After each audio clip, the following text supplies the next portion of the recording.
నాబాలు ఈడు అన్నాడట, మూర్ఖుడు ఏమన్నాడు తెలుసా? నాబాలు, దావీదు ఎవరో నాకు తెలియదు. అప్పుడు 13 వచనం, అంతటా దావీదు వారితో, మీరందరూ మీ కత్తులు ధరించుకున్నానుగా.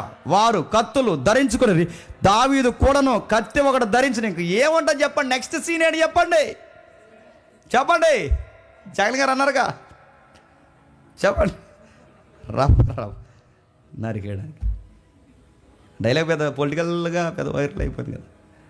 నరికేయండి. దావీదు వెనక దాదాపు 400 మంది బయలుదేరగా 200 మంది సామాన్ల దగ్గర నుంచి. ఇంకా చెప్పండి, అందరు రెడీ అయిపోతున్నారు. 400 మంది అక్కడ, 200 మంది ఇక్కడ, మొత్తం ఫిగరు 600 మంది. కత్తులు తలతల్లాడుతా అలా తీతే ఆడి తిత్తులు ఏమైపోయింటాయి చెప్పండి. తాగడు. ఈ విషయం అమ్మగారికి చెప్పారు. ఆవిడ ఫోటో వేద్దాం, వచ్చే వారానికి ముఖ్యాంశాలు వదిలేద్దాం. ఎంత బ్యూటీ అండి ఆవిడ, బైబిల్లో వర్ణించారు. ఎంత అందగత్తో చెప్పే కొద్ది ఆలస్యం చేస్తారండి వాళ్ళు. అదిగో అబీగేయాలి.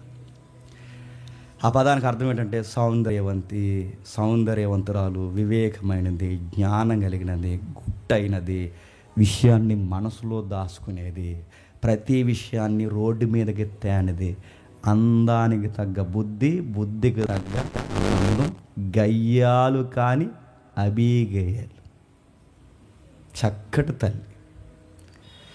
ఇలాంటి అందగత్తిని ఎవరికి చేశారంటే ఆడి ఫోటో ఒకసారి చూపించు. మా తల్లులారా, భర్తల చేత బాధపడుతున్నా నా తల్లులు, చెల్లులు, అమ్మలు, ఆడబడుతున్నారా, మీ అందరూ ఒకసారి చూడండి. ఆడు ఈడెవడ్రా అంటే మూర్ఖుడు. బైబిల్ పరిచయం, ఈడెవడంటే దుర్మార్గుడు, వీడెవడంటే పిల్లికి బెచ్చి పెట్టినాడు. అలాంటి అందగత్తిని ఎవరికి చేశారంట? నేను ముగిస్తున్నాను. మూర్ఖుడి సొసైటీలో మెజారిటీ వివాహాలు ఎలా జరుగుతున్నాయి? మ్యాచ్ అవుతున్నారా? నేను కొన్ని పదాలు రాసుకొచ్చాను. ఎంతంటే ఈమె భక్తి కలిగినది, సున్నితమైన, సౌమ్యమైన మనస్తత్వం కలిగినది, ఉన్నత భావాలు, ఆదర్శవంతమైన లక్ష్యాలు కలిగినది, ఇంత గొప్ప వ్యక్తిత్వం కలిగిన ఈ భక్తురాలికి మూర్ఖుడు తగిలాడట.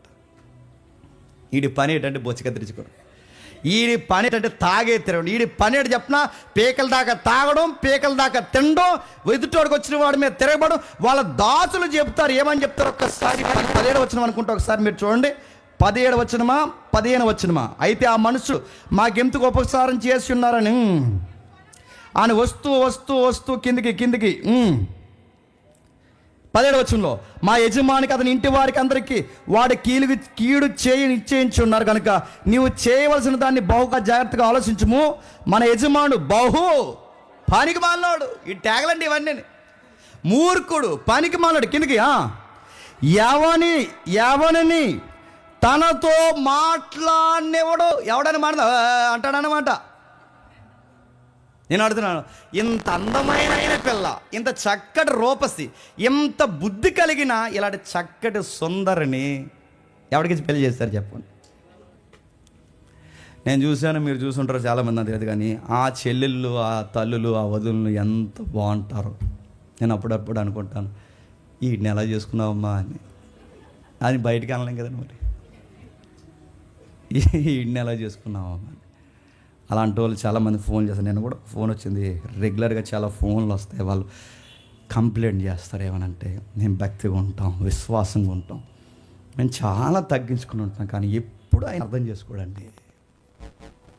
బాధిస్తాడు, వేధిస్తాడు, తొడల మీద సిగరెట్లు ఎత్తి కాలుస్తాడు, జుట్టు పట్టుకుని లాగుతాడు, అందరి ముందు తన్నుతాడు, అవమానిస్తాడు, తినే కంచం అలా ఎగరేసి మొఖానికి కొడతాడు.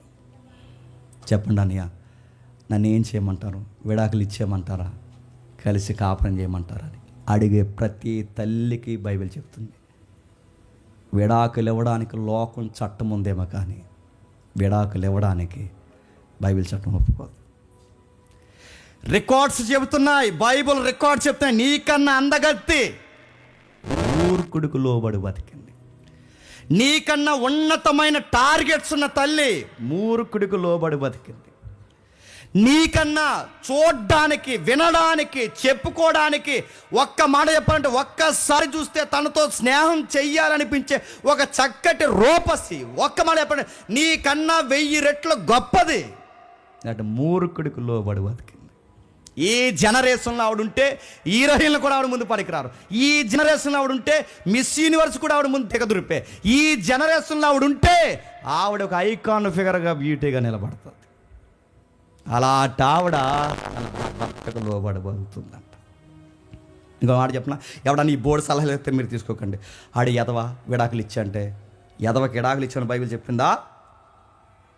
నాకు తెలిసి ఇది లవ్ మ్యారేజ్ కాదండి, వీళ్ళిద్దరిది అరేంజ్డ్ మ్యారేజ్, పెద్దల కుదిరిచ్చిన పెళ్ళి. ఇప్పుడు చెప్పండి, పెద్దల కుదిరిచ్చిన పెళ్ళి అయినా పెద్దగా ఆలోచించి చేస్తున్న పని ఏంటి చెప్పిన?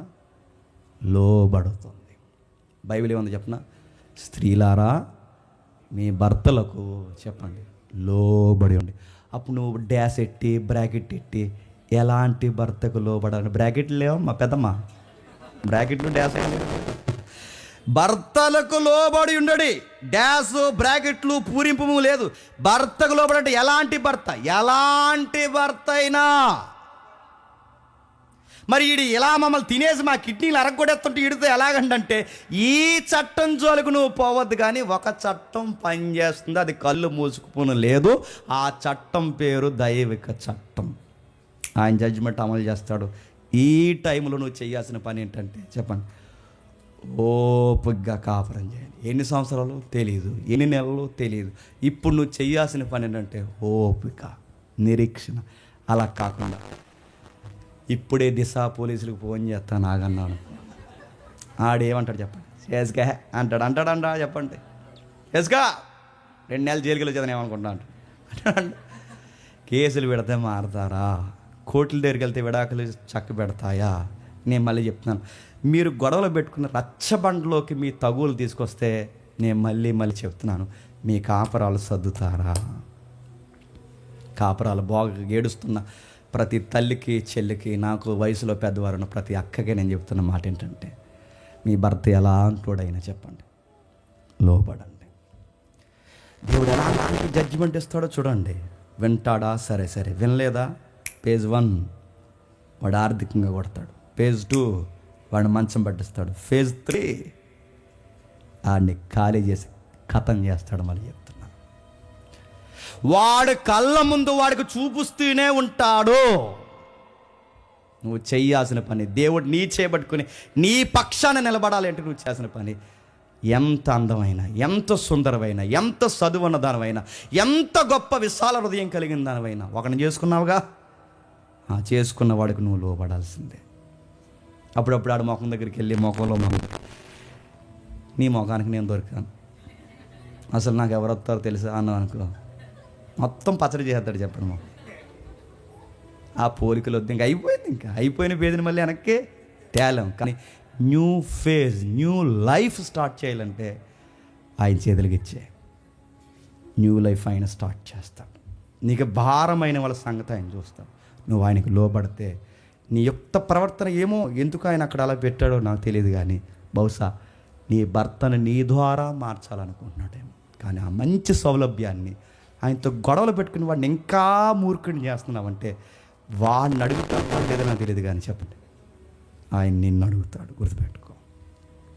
మిగిలిన ముఖ్యాంశాలు చెప్పండి వచ్చే వారం మాట్లాడుకుందాం. ఈడన్నాడు ఆడెవడు అన్నాడు, ఎవరు చెప్పండి? ఆడెవడో వచ్చే వారం చూపిస్తాడు. ఆడెవడన్నా ఆ మాట వెనకాల ఆయన ఉన్నాడు. మోకాళ్ళు వేయగలిగిన వారు మోకాళ్ళు వేయండి.